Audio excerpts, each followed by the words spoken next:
The Dallas Mavericks just walked away with a huge win in Game 5 over the Oklahoma City Thunder, 104-92, in a big blowout game, 12-point win in a must-win game to put us up 3-2 over the Oklahoma City Thunder in this series, and it was amazing. I mean, Luka Doncic had a nice 30-point triple-double.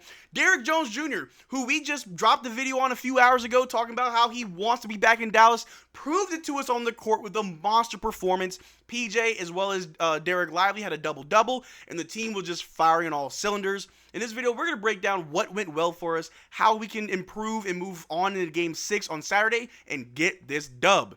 But how's it going, everybody? My name is Marcel Martin. This is Mavs Digest, bringing you the latest news on everything Mavericks related. And before we get started with today's video, man, I know y'all tired of seeing it, but we are so close to 8K subs. 7,931 subs right now. My goal is 8K because I want to get to 10K before the start of the next season. So if you're not subscribed, but you want to stay up to date on all the Mavericks news, the live streams, and the giveaways, make sure you subscribe so you don't miss out on a single thing that we do. But man, like I said in the intro, this game was huge. It was monstrous. I'm low-key losing my voice. The Mavericks came to play, and they came to win. Locked in, way more focused, a better mentality. It was more or less the same thing that we saw in Game 4 where the Mavericks just got a big lead. I think we were up by as much as 15 at one point. But for the most part, we kept a nice 10-point lead against the Thunder, and we were hitting our shots. I mean, we didn't get a crazy 20-point game from PJ, but we got a nice game from Derrick Jones Jr., who was just attacking the basket, getting the and ones, making it on the free throw lines. Our free throws were actually good tonight, which is a blessing because we all know what happened in Game 4. But the defense held tight. Luka wasn't complaining to the refs. Kyrie scored more than 9 points. However, I still feel like Kyrie could have done more. But I can't really complain when we get the dub. I mean, this Thunder team, props to them. They're very young. They're talented. They're going to be a real problem the next 2-3 years. And Kyrie was getting doubled. He was getting blitzed just like Luka does. So he had to facilitate a little bit more, play more off ball. But he hit really big shots for us. Shout out to Kyrie Irving, just doing all the right things as one of the only seasoned vets still in the playoffs. And Luka Doncic, man, 31-point triple-double. He was unstoppable. I think he made like 4 or 5 threes tonight, which is huge because he hasn't really been making them. And I don't want to say Luka's back because I don't want to jinx it. And I don't really know if he's feeling any better. We do have a little bit of insight of what that looks like, and we'll get to that later in the video. But he did look better on the court. He wasn't really moving slow. He wasn't complaining to the refs. I mean, a few times he was kind of dragging it. But for the most part, he was engaged. He was pushing the ball. The ball movement was amazing. There was a play where at the top of the key, Luka passes to Kyrie on the wing. Luka drives. Kyrie picks it to him. Luka passes to Derrick Lively. Derrick Lively slams it. It was just crazy. There was just so many amazing plays that I can't even name them all right now because I'm just ecstatic right now because the Mavericks are playing winning basketball. And I've said this many times. When we're playing our brand of basketball, we're a tough team to beat. But let's go ahead and get into the box score, man. For the Dallas Mavericks, PJ had 10 points, 1 steal, 4 assists, 10 rebounds, 2 being offensive rebounds. He was 2 of 7 from 3, but still had a good game. And Derrick Jones Jr., Mr. Moneybags himself, says, I'm coming back to Dallas. Had 19 points, 1 block, 1 steal, 1 assist, 1 rebound, was 3 of 5 from 3. And Daniel Gafford, the landlord, ain't missed not 1 shot except for 1 free throw. He had 9 points, 1 assist, 7 rebounds with 1 offensive rebound. Kyrie hit both his threes. He had 12 points, 1 steal, 4 assists, 2 rebounds. Love to see it. And Luka Doncic, the man of the hour, 31 points, 1 block, 11 assists, 10 rebounds, 5 of 11 from the three-point line, just knocking them down all game, and it was much needed. Tim Hardaway Jr. off the bench had a couple boneheaded plays. He had a turnover, 2 horrible shots, but he finished with a +5. He had 5 points, 1 rebound. He was 1 of 3 from 3. And Derrick Lively, our rookie, 11 points, 1 block, 1 steal, 1 assist, 10 rebounds, 3 being offensive rebounds. It was 5 of 6 from the free throw line. I don't think Oklahoma understands that Hacker Lively is not a game plan you want to live and die with because we're going to make you pay. Josh Hustleman Green, 5 points, 1 steal, 3 assists, 2 rebounds. He was 1 of 5 from 3. Dante Exum didn't get any time. AJ Lawson, I think he had like 1 block at the end there. And Jaden Hardy got some actual run today, not just in garbage time. He had 15 minutes.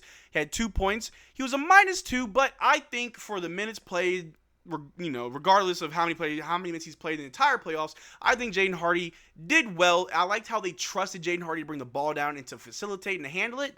And on the sidelines, I saw Kyrie do some coaching with him building up his confidence, because Jaden Hardy, he's going to be here for a while if we choose to keep him, and if we want him to develop minutes in the playoffs, especially in a game like this, is very important. So shout out to Jaden Hardy for just doing your job, and I appreciate it.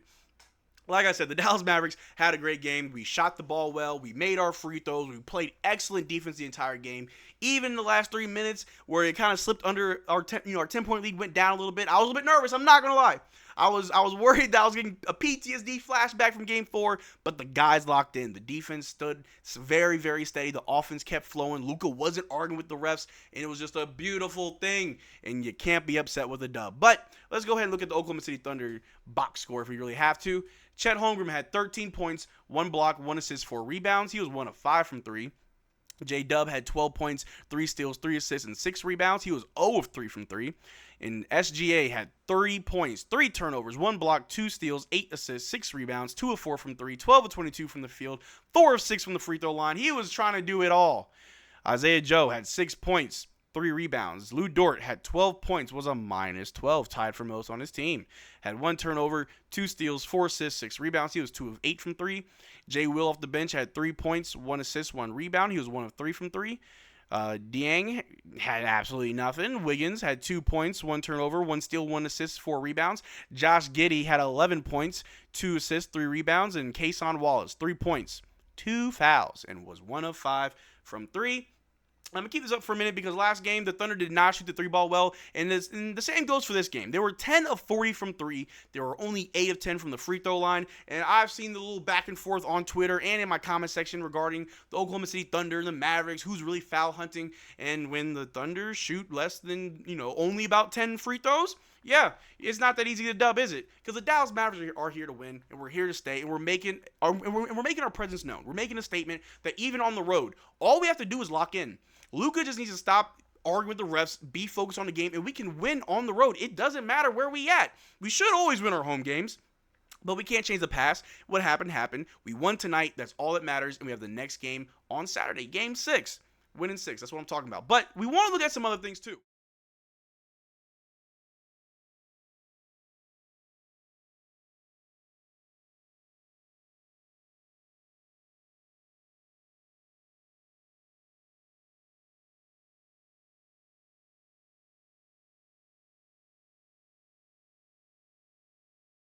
What's going on here? There we go. If that's not a sign of maturity, I don't know what is. We have seen over the last few years, Luka Doncic infamously will argue with the ref on a no call or a foul that should have been a foul. Everybody's running back on defense except for Luka, and the flow just kind of collapses. We saw a lot of that in Game 4. It was a lot of Luka just being the old Luka.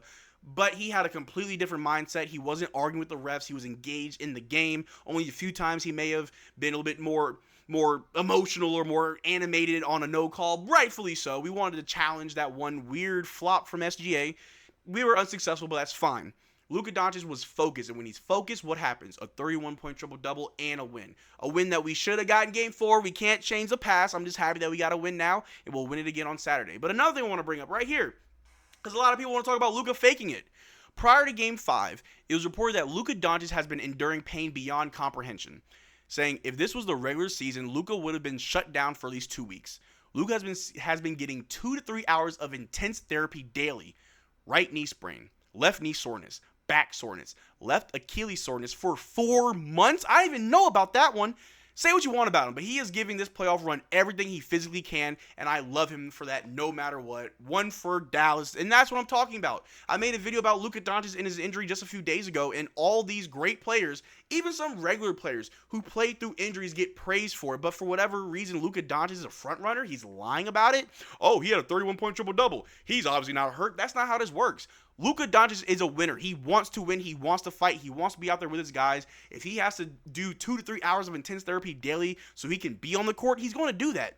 And what happens? We get a win. But the last thing I want to do before the segment, maybe that was it. Let's just go right into the segment. Let's talk about the good, the bad, and the ugly. The good about this game, I'm going to give it to Luka Doncic and Derrick Jones Jr. I was unsure who's going to get it. I got to give it to them both.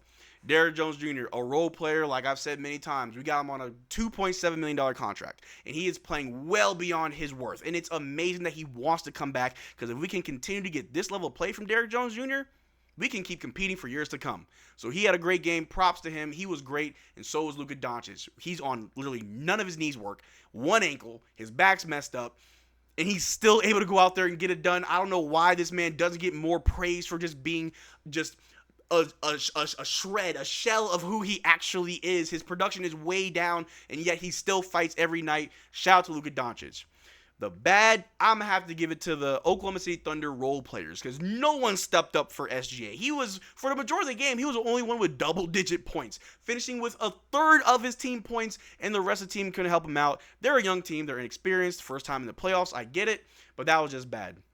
In the ugly, I'm giving it to you, Lu Dort, because your flopping was insane. The amount of times you're running around a screen and just throw your body to the floor. I mean, I don't know if he was playing basketball or Twister. The man kept touching the ground. Ridiculous. Lu Dort, you're a flopper. You're a drama queen, and you get the ugly. But that's it, man. We got the dub. Most importantly, that's all that matters. We got one more before we go to the Western Conference Finals, where who knows if we see the Timberwolves or the Denver Nuggets. Why don't you guys let me know down in the description, or I'm sorry, in the comment section down below, who do you want to see, the Timberwolves or the Nuggets? But until next time, y'all take care. Check out our Twitter and Discord, links in the description below. Consider becoming a channel member. We are doing a free jersey giveaway. The only way to enter is to become a channel member. But until next time, y'all take care. Peace.